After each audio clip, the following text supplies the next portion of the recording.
All right. Hello. Hi. Hello. Get the sleep out of my eyes. What are you doing, Roxanne? Can you go? Give me some space. I'm making the dog some belated birthday treats, and she's just excited and she can't wait for them. But that is not why I'm here. I'm here to share a little story. So I recently helped my friend with a couple of videos for her YouTube channel, and we were just kind of giving some podcast reviews, talking about some things that we had heard on like the Russell Brand conversation with Joe Rogan, and how they're talking about Tucker Carlson in the news with the January 6th stuff. And we were sharing our opinions and just like how we don't believe in mainstream media, and everyone likes to take a spin, and you can't trust networks or shows who are like, oh, represented by Pfizer or by this, because people are, paid to say certain things. And so we were sharing all these ideas on that. And the funny part about it was that the video got a lot of views and hits. And it wasn't necessarily about, wasn't about the topics at first. What drew them in was the pink hair. They were like, oh, they saw this pink hair and they thought, oh, she's gonna be super liberal and not have any clue of what she's talking about, and it was really funny because there was like over 50 comments, and there was all like, oh, came here to argue with the pink-haired girl, but then I decided that there was like actually faith in humanity after all. And it was just really interesting that, and also kind of sad thinking back at the last few years, because this is actually faded out. I'm working on going back to blonde, but it was like bright pink for almost 4 years now. And it's just sad to think of how many people especially the last few, after I've been changing my mindset and my perspective on things a lot, it's really sad to think of how many people have avoided me because of my hair color. They're like, oh, look at her and her bright pink hair color. She's some hippie liberal, God only knows what else.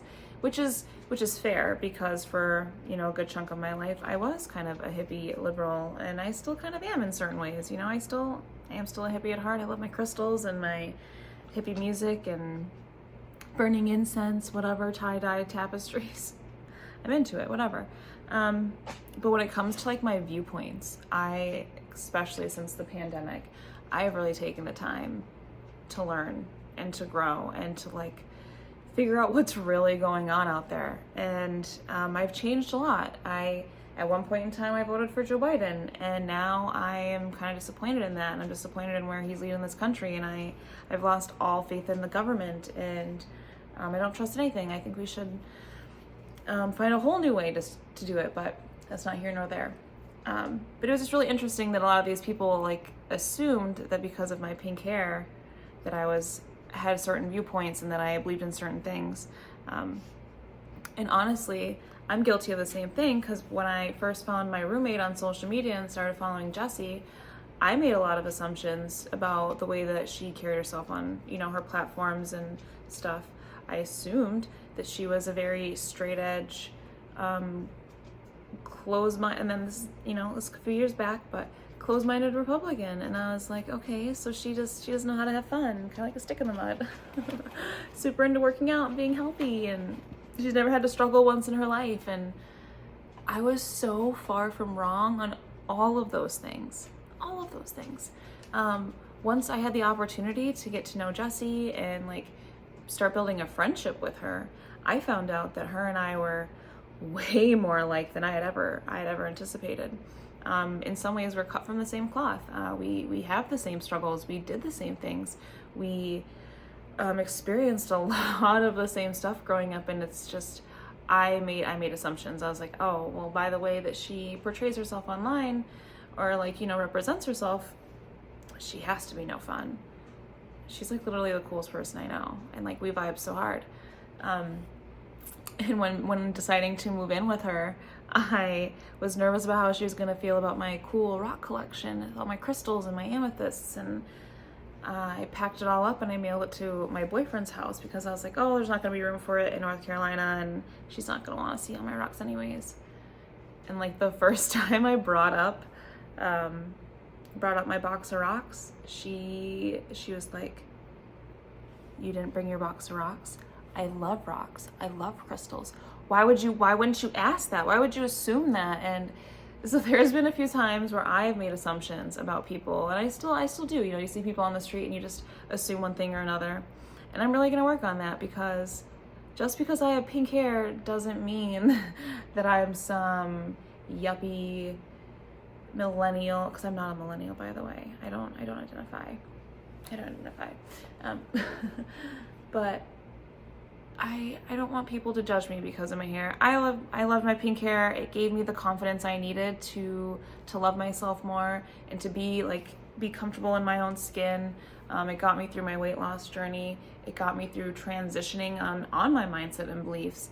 And it made me more, like I said, it made me more confident in who I was as a person. And that's why letting go of it was really, really hard. My roommate will attest that the last couple of months, as I've kind of decided, okay, well, I really want to transition into a more professional look. And yes, you can have a professional life with bright pink hair. That's just not what I wanted to do. I wanted to make beginning connections that were authentic, and I didn't want people to, as the internet, judge me because I have some neon hair. So it was tough. It's tough letting it go. I love it. Like I said, it got me through a phase of my life. It will look really good on my skin. I matched really well with it. Everywhere I go, I got compliments on it, like, oh, your hair is so beautiful.